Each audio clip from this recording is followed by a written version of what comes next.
Hi, this is Gary. Good evening, and welcome to the next session of Who is Meghan Markle? Tonight, we're going to look at the second part of the history of Meghan herself. And this is an incredibly interesting um, episode because from my point of view, it shows the two sides of Meghan. It shows the cold, nasty predator, and also it shows a more generous side. That's just my computer telling me that things are loading up here. It tells me that I'm live. So if there's anybody here, that you'll know that I'm live. And let's put the what's that here? Put that chat. There we go. So the chat's on. So if you'd like to say hello, you can chat and say hello on the chat. It's nice to see you there. So tonight, as I've said, we're going to look at the second part of the history of Meghan, personal history. And as I've said, I find it very interesting because it shows two parts of her. It shows the predator, the abuser, the cold, and yet it also shows someone that gives to charity, somebody that helps, someone that supports. So I find it to be a very, very interesting episode. So we'll just go to that episode, wherever it is. Here it is, video. There's that. Sound. Who is Meghan Markle?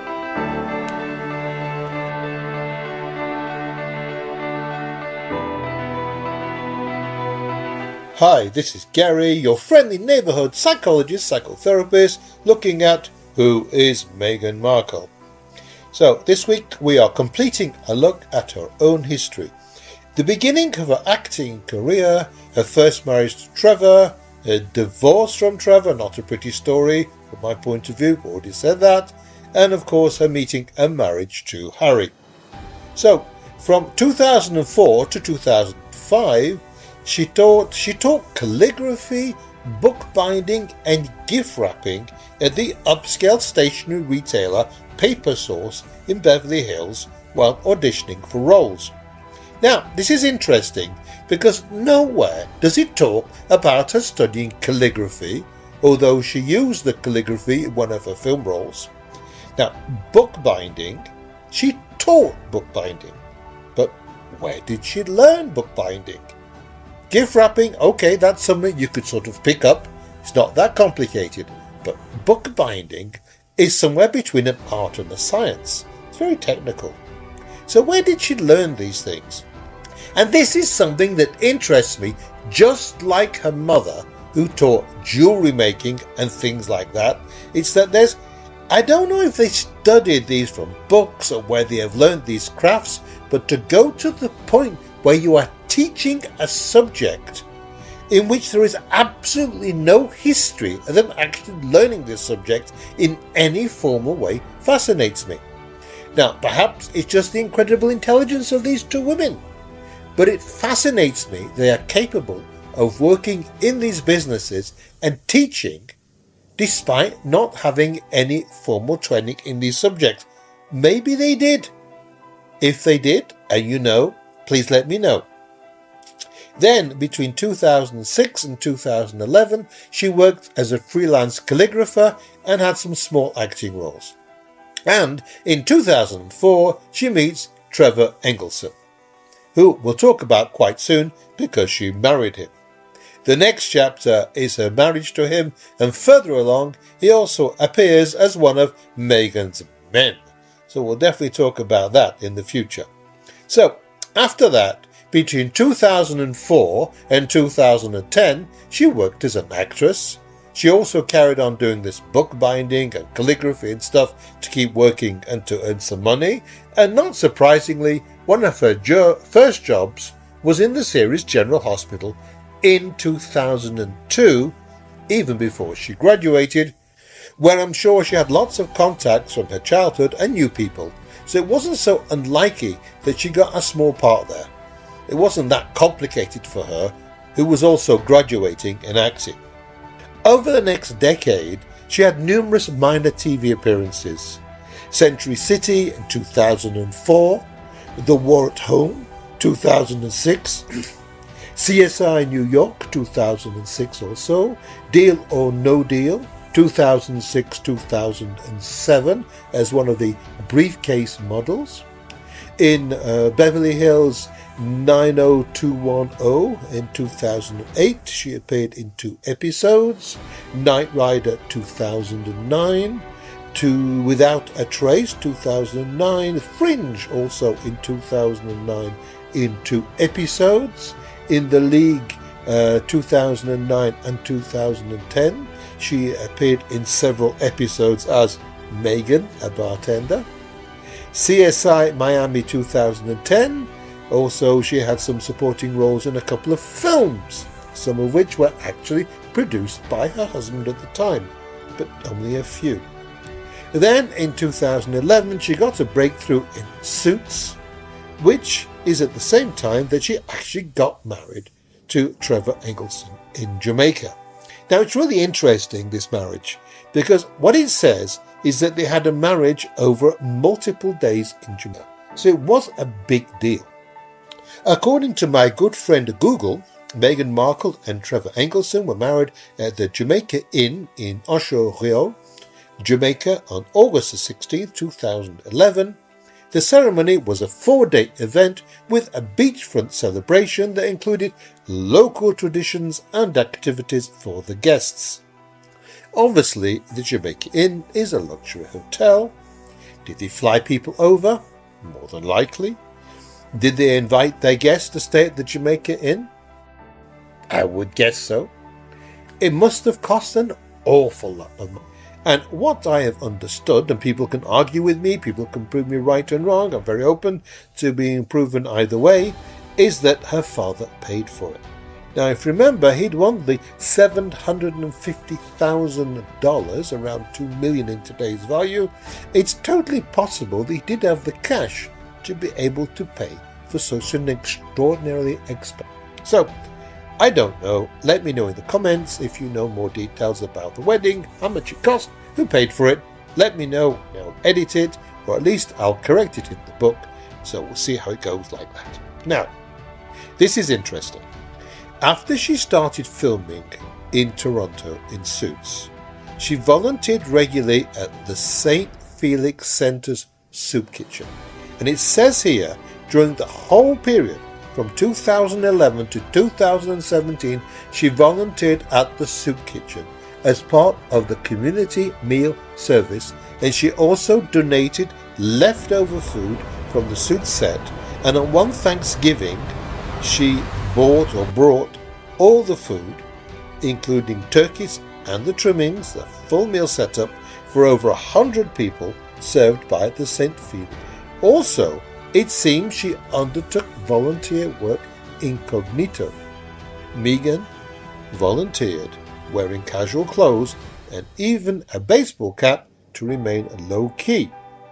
People have shared previously unseen photos from her volunteering here. Now that's something that's interesting. It's really important. That's something to be aware of, because it's really, I don't know how much is publicity, but when you're supposed to be incognito, there's not much publicity there. For me, it means something. In May 2014, she launched a lifestyle blog, The Tick, which she kept for a couple of years into 2017. So that was 3 years. It must have been quite successful. Also, in 2014, she served as a counsellor on the One Young World Summit in Dublin, advocating for gender equality and human rights. Well, that's a fact. She did it. In 2015, when she was 34, she addressed the UN's Women's Conference in Beijing, again on gender equality, and again in 2016. She served as a global ambassador for World Vision Canada, and she participated in Rwanda's Clean Water campaign and raising awareness in menstrual health in India. Now, after that, she started to get mixed up with the time meeting Prince Harry, And then after that, she gets involved with royal responsibilities and the charity work she does. Well, what she does. I don't know what value that is, because some might be part of who she is a person. It might also be part of what's expected her to be the consort and consort whatever, and the fiancé of Prince Harry, whom she met in July 2016. They got engaged in 2017 officially, and they got married in May 2018. So that's basically it. Now, of course, around this 2018, 19, 20, after that she steps back from royal duties. She stops her engagements. In September 2020, she signed a Netflix deal under the Archwell Productions name. It's interesting she uses that name. In 2022 is the Netflix docu-series Harry and Meghan, and she launched the Archwell podcast. Archwell podcast refers to Archetypes, a podcast hosted by Meghan under the Archwell audio production banner. The podcast, which ran for a single season from August 2022, featured Meghan interviewing various women about stereotypes that hold women back. The partnership with Spotify ended in 2023 after only one season. Then in 2024, she launches the American Riviera Orchard, which was renamed in February 2025 as Ever. And then there's been these awful problems with Netflix. Well, not forgetting also, in around and just before and just after the wedding, there is this story with her father and the photos and the publicity and the paparazzi. And then there's that supposed heart attack. I say supposed, we'll talk about that later. And then there's the letter stuff and the falling out. Now, all that I'll talk about in a later moment, because I think it's really, really worth discussing.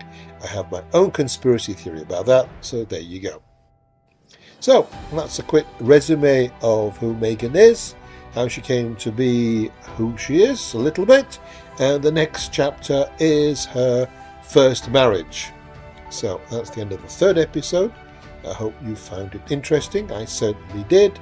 Please like, subscribe, write a comment, hit the bell, so you'll be informed when the next episode comes available, which will be on next Monday. Look after yourselves. Bye for now, Gary.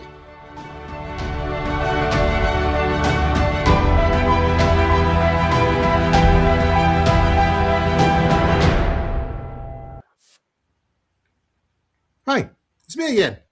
So there's that. I hope you found that interesting. There's one bit that I obviously didn't include, was all the stuff about her marriage to Trevor, which is a whole chapter itself, which is on the next episode.